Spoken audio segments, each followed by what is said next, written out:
Notre prochain invité, demain, ça fera 5 ans qu'il est chef du Parti québécois. Depuis 2 ans, son parti caracole pas mal à la tête des sondages.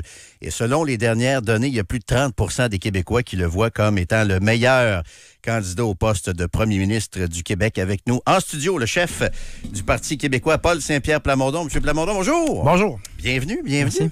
5 ans déjà demain. Et là, on est à 1 an de l'élection. Quel bilan vous tracez de vos 5 années? Parce qu'on ne se le cachera pas, les sondages le mentionnent, vous n'êtes pas loin du pouvoir. Quel est le bilan que vous tracez de ces 5 années-là à la tête du PQ? Un parti qui n'est pas toujours facile en passant. C'est ça. Juste avant de rentrer en ondes, on est allé voir sur ChatGPT, puis apparemment que ça me place 4e en termes de longévité. Quand même. Comme chef. Mais c'est comme dans les classements de la Ligue nationale pour qui a compté le plus de buts dans sa carrière. C'est un astérix toujours actif. Ça, c'est bon signe. Ça veut dire que tu peux continuer à gravir les échelons. Je pense que le plus important est devant moi et non pas derrière moi. Les premières années de ces 5 ans-là, c'était beaucoup de temps à expliquer que le PQ ne mourra pas. Puis mes entrevues, il faudrait en ressortir tellement que c'est drôle aujourd'hui ou c'est caricatural. Ça, hein? C'était le PQ va mourir. Non, il ne mourra pas, mais j'ai quelque chose à vous proposer. Ouais, mais le PQ va mourir. Allez vous faire mal lumière. Exactement. Est-ce que c'est vous le fossoyeur? Ouais. J'ai vécu ça pendant un bon 2 ans avec la pandémie. Donc, ça donnait un environnement médiatique aussi fortement axé sur les communications du premier ministre à tous les jours. Puis la CAQ se gâtait à ce niveau-là, on ne se le cachera pas. Mais l'élection de 2022 aura permis à 3 députés de survivre, mais de cette énergie-là, parce que ça a été tout un moment, est né toutes sortes de choses ensuite. Et un momentum qui a vraiment changé de cap à Québec. C'est Jean Talon. Jean Talon. Ah oui, Jean Talon, pour moi, c'est le moment où disons que c'est inusité, et même pour certains commentateurs, journalistes, ils m'ont dit que c'était pour eux impensable. D'où on partait, là, d'être seulement 3, puis ensuite viser le gouvernement. J'ai fait rire des gens après 2022 quand je disais, moi, mon objectif, c'est qu'on forme quelque chose d'autre, un remplacement de la CAQ avec des gens solides. Les gens souriaient, là, les gens sourient moins, s'intéressent plus à ce qu'on fait. Dans le sport, justement, vous parliez de sport. Quand une équipe progresse, quand un athlète progresse, tu sais, des fois, on le sent des fois là, que ça s'en vient. Là, on est à 1 an de l'élection, même moins d'1 an de l'élection, de la campagne électorale. Le sentez-vous que vous n'êtes pas loin là, de toucher au pouvoir un peu comme un athlète peut le ressentir des fois? Oui, mais un athlète professionnel qui est dans un aréna bruyant, quand il y a beaucoup de bruit, la dernière chose, c'est de se laisser déconcentrer. Moi, j'ai été gardien de but, je n'étais pas très bon, mais j'ai joué quand même devant des foules. Se concentrer sur la rondelle et rien d'autre. Parce que le danger, c'est justement d'écouter le bruit, puis là, d'être distrait. Donc, la prochaine année, pour moi, c'est... Il y a un avantage et un désavantage à être haut des sondages. Le désavantage, vous le connaissez, c'est qu'il y a toujours quelqu'un qui a quelque chose à dire sur le Parti québécois. Oui, ça, j'y peux rien, ça va être ça. Mais l'avantage, c'est qu'on peut attirer du monde de qualité, puis on peut se préparer à l'avance et non pas improviser. Puis c'est un des plus gros défauts du gouvernement actuel. L'improvisation, le manque de rigueur, pas travailler en amont. On peut faire différemment parce qu'on a l'espace, puis on semble être capable à date, si on en juge avec les 3 nouveaux députés qu'on est allé chercher, on est capable d'aller chercher du talent, des gens qui ont une bonne tête sur les épaules. Donc la prochaine année, c'est de pas, pour revenir au sport professionnel, pas se laisser déconcentrer par le bruit, demeurer focalisé sur ce qu'on va livrer à l'élection parce que tout ce qui se passe avant la campagne électorale, c'est du bruit. Mais c'est juste du bruit. Donc, l'offre doit être solide. Moi, je me concentre là-dessus. Ça prend la tête froide parce qu'il doit y avoir des matins où vous vous levez ou le soir quand vous couchez, vous dites « Hey, je suis le bord là, de devenir premier ministre du Québec, moi. » Ça prend... vous devez y penser des fois pareil. Là. J'y pense plus en termes de est-ce qu'on est prêt là-dessus? Est-ce que ça, on y a pensé? Qui s'occupe de ça? Parce qu'il y a déjà un comité de transition qui a été... Il y a beaucoup de comités qui sont déjà en place. Qui est en place déjà. Oui. Ouais. Justement, parce que le cauchemar, c'est de te réveiller un matin, puis tu as des responsabilités pour lesquelles tu t'es pas préparé. Donc, on a cet espace-là devant nous. J'y pense plus en termes de est-ce qu'on a coché tout ce qu'on a besoin de cocher à l'avance? Ouais. Puis est-ce que je mets assez de temps, comme demain, je ne serai pas en chambre. Non, je n'étais pas en chambre jeudi. Je passe du temps sur le terrain. Qu'est-ce que je fais? Bien, je rencontre des gens qui pourraient nous aider dans toutes sortes de rôles. Je prépare... bon, évidemment, il y a une autre élection partielle. Là. Ça a beaucoup occupé l'espace, donc on prépare ça aussi. Au Lac-Saint-Jean. Ouais. Ces gens-là que vous rencontrez, comment vous faites pour déterminer s'ils vous rencontrent par opportunisme à cause de ce qu'on décrit. Ça, c'est la question à 1000 $. Ou s'ils vous rencontrent parce qu'ils croient vraiment en votre je pense projet. à ça à chaque soir, pour vrai. Ouais? Ouais. Puis comment vous faites pour trancher? J'ai vécu le moment, moi, où personne ne voulait me parler. C'est là. ça. Je veux dire, à 8 % dans les sondages, là, je vous jure qu'il n'y avait pas grand monde. Donc, là, c'est l'inverse. Les deux extrêmes m'amènent à se poser cette question-là. Tu sais, qui me parle pour des raisons qui sont valables et qui me parle en fonction de ces sondages-là? Je me suis entouré, disons. Je me suis entouré. Des fois, je suis un peu naïf, peut-être. Donc, Okay. je suis allé chercher des gens moins naïfs qui ont pour rôle de traiter chaque... Filtre. Parce qu'on vous dit ce que vous voulez entendre quand vous faites ces réunions-là. Oui, mais en même temps, il y a des tests fondamentaux quand même. Là. OK. On est un parti indépendantiste. Ouais. On est un parti qui a des positions quand même arrêtées sur un certain nombre de sujets. Puis là, nos positions, là, ils sont connues. Il n'y a rien qui va changer d'ici un an. Là. On va préciser des choses, mais les fondamentaux de ce qu'on veut faire sont connus. Donc, c'est sûr qu'on teste. Est-ce que vraiment c'est ta position ou est-ce que tu espères qu'on change sur une position? Là, parce que ça, c'est pas un bon point de départ. Puis c'est surprenant, des fois, les gens, ils sont comme, je vous aime beaucoup, mais là-dessus, avez-vous vraiment l'intention de maintenir le cap? Ça peut être la laïcité, les aides d'immigration, même aussi, la souveraineté, le référendum dans un premier mandat. Donc, c'est sûr que ça aussi, sur le fond des choses, on vérifie qu'on... je ne sais pas pourquoi on revient tout le temps au sport, mais un système de jeu. Il faut que tout le monde soit prêt à jouer dans le système de jeu puis que l'architecture soit cohérente. Si tu as des éléments avec de la notoriété, mais qui sont complètement éparses, qui n'ont aucune cohérence, mais là, bonne chance pour gérer ça. Ça peut devenir vraiment un enfer. Là. Dans votre préparation, c'est intéressant ce que vous dites. Dans votre préparation, j'ai plusieurs questions là-dessus. Tu sais, moi, je me demande, est-ce que vraiment ce parti-là est un gouvernement en attente? Tu sais, par exemple, avez-vous identifié un ou une ministre des Finances? Je sais que vous ne nommerez pas de nom, mais avez-vous identifié une personne qui va être votre ministre des Finances? Oui. Déjà? Oui, on travaille...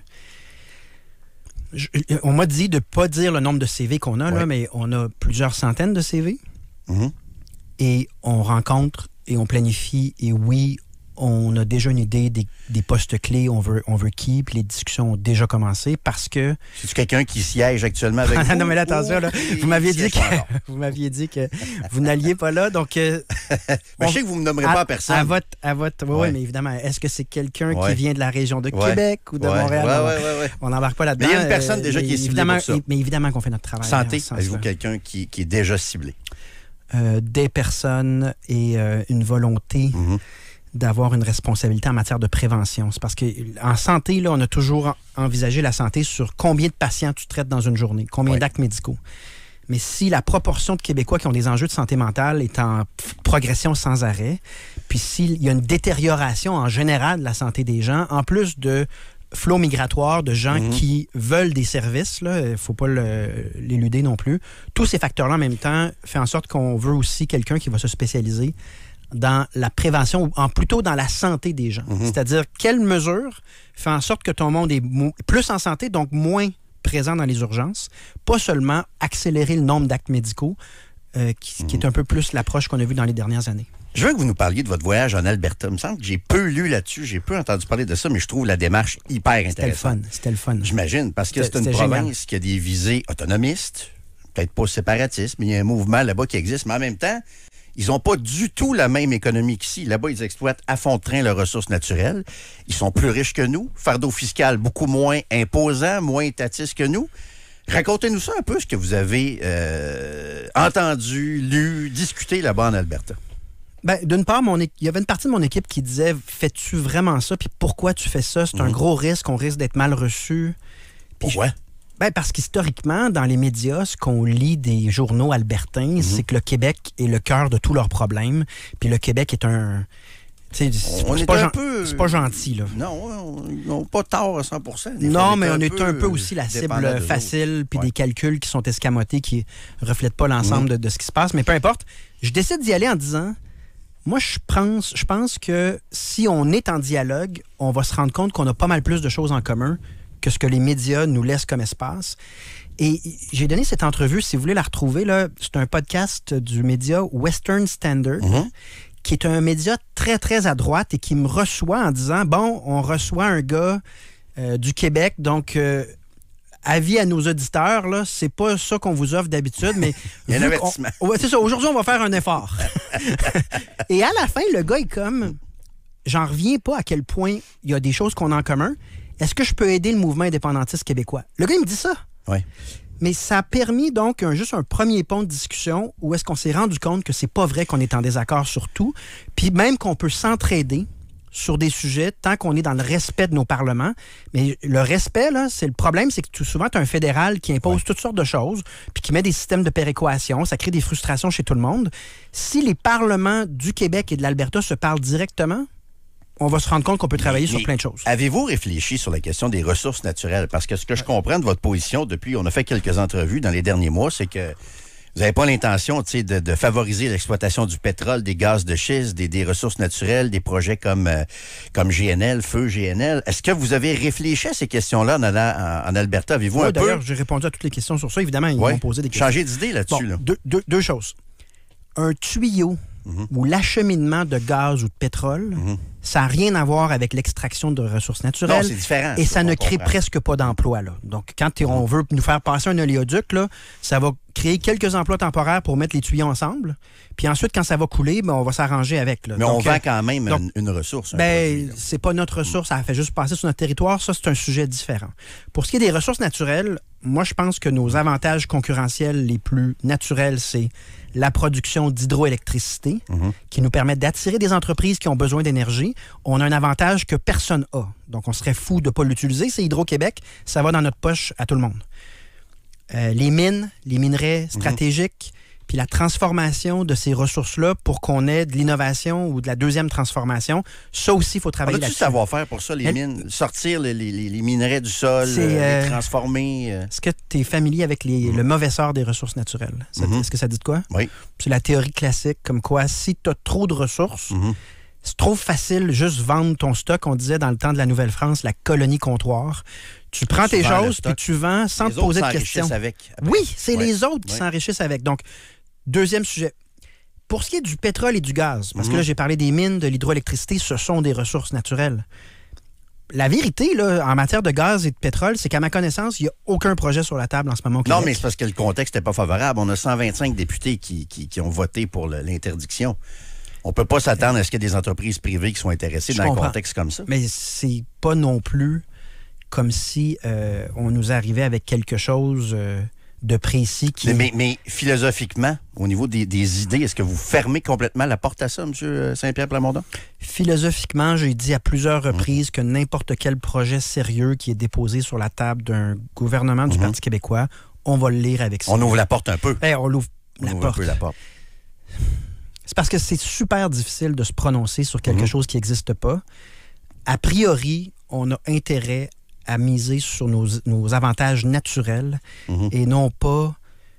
Il y a comme une espèce de fixe là, qui vient peut-être... je ne sais pas ça vient d'où, si c'est un lobby ou si c'est... Mais cette fixation sur le pétrole au Québec, on n'est pas l'Alberta. On voit les autres s'enrichir avec ça oui, mais aussi, c'est parce qu'on n'est pas l'Alberta. C'est pas le même territoire. Puis on n'a pas les mêmes avantages. Moi, je pense que dans l'évaluation des projets économiques, tu regardes lequel de ces projets-là est le plus naturel puis nous donne un avantage le plus fort, une création de richesse la plus grande par rapport à nous, le Québec, pas par rapport à ce que d'autres provinces ont comme ressources qu'on n'a pas. C'est pas la même chose. C'est pas le même territoire du tout. OK. Le temps file, M. Saint-Pierre Plamondon. Allez-vous vraiment, parce que là, on entre dans l'année préélectorale, il reste maintenant 11 mois avant le début de la campagne, allez-vous vraiment continuer de promettre un référendum dans un premier mandat? Parce qu'il y a plusieurs... Je ne peux pas croire que vous me posez cette question. Parce qu'il y a plusieurs de vos illustres prédécesseurs qui, à un moment donné, peut-être pour des raisons électoralistes ou pas, mais même René Lévesque, à un moment donné, en 81, a vendu le bon gouvernement. Là. On venait de subir une défaite référendaire. Là, Lucien Bouchard, un autre ancien chef du PQ, vous le savez, je vais vous le rappeler, il y a quelques semaines, a dit que vous devriez réfléchir sérieusement à ça. Mais Pauline Marois, en toute équité, Pauline Marois a fait une intervention pas longtemps après. Ouais. Elle disait, moi, je pense qu'il faut juste faire confiance à Paul Saint-Pierre Plamondon et à son équipe. Mais vous allez tenter, y a-t-il des réflexions à savoir, est-ce qu'on joue la carte du bon gouvernement ou vraiment on assume la position pendant les 11 prochains mois encore? Donnez-moi au moins là, que je ne peux pas l'avoir plus assumé que ce que je fais depuis. À date, oui. Mais là, l'élection s'en vient. Mais oui. Donc là, voilà. Vous allez l'assumer encore. Ça va me faire plaisir de vous reconfirmer que même si c'est pas toujours, en fait, ce l'est rarement avantageux, de porter ce fardeau du destin québécois dans notre histoire longue, de notre volonté d'exister comme un peuple normal, notre droit d'avoir un avenir en français, même si on a un gouvernement du Canada qui travaille contre nous autres. C'est pas facile de le porter, mais par souci de devoir et par sens de l'histoire longue, on est condamné à réussir. Donc, on va y aller et on va penser en gagnant pour une fois dans notre histoire. Je le sais que... comment dire? D'autres gouvernements avant moi, c'est au moins le cas de Philippe Couillard et de François Legault, ont dit aux Québécois, on va s'occuper des vraies affaires, puis ça va fonctionner. On va vous promettre du changement sans qu'il y ait de changement, puis vous allez voir, ça va bien aller. Et il est arrivé exactement ce que François Legault disait lui-même en 2005, c'est-à-dire si tu as la moitié de tes impôts, mais que tu gères à peu près tous les problèmes, puis tous les postes de dépenses comme la santé, l'éducation, puis les services sociaux, bonne chance pour faire des miracles avec ça. Donc moi, je rêve, indépendamment de notre langue puis notre spécificité, je rêve qu'on mette fin au gaspillage à Ottawa. D'éliminer un palier. Donc, c'est la au complet. Si on veut, au complet. Le palier qui gaspille le plus. Mais en même le palier qui n'est pas le nôtre, un Parlement qui n'est pas le nôtre et qui prend notre argent dans notre poche puis qui fait à peu près n'importe quoi avec. Donc, moi, je pense qu'on devrait au moins s'entendre que les impôts qu'on paie devraient être gérés par un seul Parlement et non pas deux Parlements qui font des choses contradictoires. Celui qui gaspille le plus étant nettement Ottawa.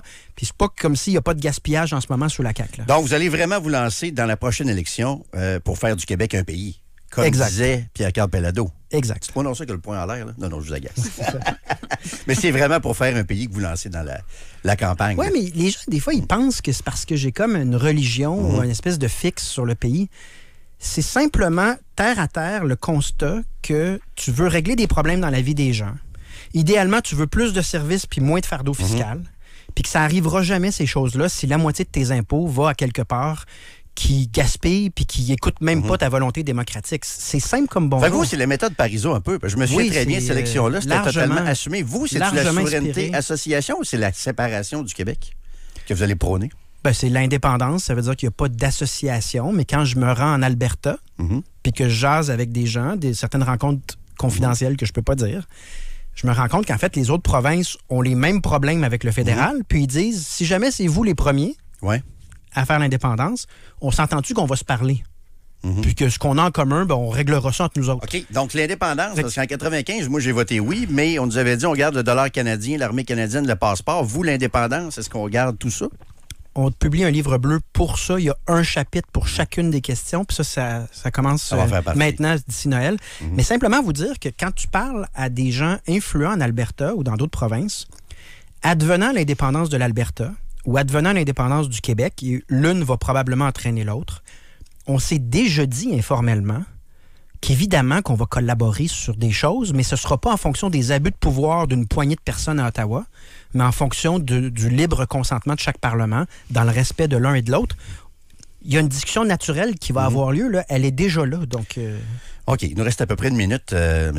Saint-Pierre Plamondon. C'est la question qui tue. Je vous écoute. Pas nécessairement. votre priorité là, dans les prochains mois, d'ici à Noël, pour cette session-là, c'est quoi? C'est-tu d'être contre la nouvelle Constitution québécoise? Gaspillage. C'est-tu d'interdire les prières de rue? C'est-tu d'améliorer le pouvoir d'achat des gens? C'est quoi votre priorité? Regardez ma question hier, regardez la question de Pascal Paradis, regardez toutes nos questions. Gaspillage. Je n'en reviens pas. On envoie 8 milliards en subventions par année, des programmes, il n'y a pas de reddition de compte, c'est des pertes. Puis pendant ce temps-là, on a une santé financière qui se détériore, puis des services qui se détériorent. Donc, tout se joue là, et quelle ironie du sort. C'est même incompréhensible. C'est ce que la CAQ était censée faire, c'est précisément l'inverse du problème qu'on va devoir régler, nous. Donc, c'est le PQ de centre-droit à la Alex Boissonneau qu'on va voir, là. Oui. OK. Mais on n'a pas bien le choix. Ça marche pas. Dans quel univers parallèle est-ce qu'on va accepter qu'on pèle des milliards de dollars dans des trucs qui tiennent pas debout pendant que les gens ont des chirurgies pour un cancer qui se font pas en temps utile? Contrat social est brisé. Voilà, mais c'est ça que Boissonneau a dit tout le long de sa campagne. Enfin, un parti de centre-droit au Parlement. Enfin. Je sais pas si c'est droit ou gauche, mais il me semble qu'on peut rallier tout le monde autour du fait, gauche ou droite, autour du fait qu'on n'a absolument pas les moyens de lancer au gré du pif de Pierre Fitzgibbon ou de la volonté politique secrète de je sais pas qui dans ce gouvernement-là, des centaines de millions. Ben, j'ai annoncé hier l'abolition du Fonds de développement économique, qui était une création de Jean Charest pour les projets politiques que personne ne veut faire tellement ça n'a pas de bon sens. Puis, ça a perduré jusqu'à aujourd'hui. Hier, on a annoncé qu'on fermerait à clé toute cette filière-là qui a fait perdre au Québec 5,2 milliards en 6 ans. C'est énorme, là. C'est pas des petites sommes. Ça n'a rien à voir avec les Kings de Los Angeles, là. Les Kings, c'était 7 millions. Là, je vous parle de 5,1 milliards. Ça n'a aucun sens, à droite comme à gauche. Si on peut se mettre d'accord là-dessus, déjà, ce sera ça de régler, pardon. Oui ou non, la réforme syndicale de Jean Boulet? Bien, on aimerait ça la voir. Je reviendrai. Je vais la lire. Parce que vous allez commenter après. Ben, transparence, j'ai l'impression que c'est un bon thème. Commencer à micro-gérer avec de la bureaucratie, les chaque syndicats cotisation. Font de la politique, aussi que les cotisations, c'est une bonne idée. Ça. Non, mais vous imaginez le ministère de 150 personnes qui essayent de suivre chaque cotisation. Moi, je ne comprends pas à date. Mais avant, en toute équité, pour son projet de loi, tant que je ne l'ai pas vu, puis c'est vrai que ça a fuité que ça n'aurait pas dû, tant que je n'ai pas vu ce qu'il a écrit, je ne prendrai pas de chance. Je vais revenir à votre micro quand on l'aura sous les yeux. Excellent. Merci beaucoup d'être passé, M. Saint-Pierre Plamondon. Bonne session parlementaire. Paul Saint-Pierre Plamondon. Donc, demain, ce sera le 5e anniversaire de son élection à la tête du Parti québécois.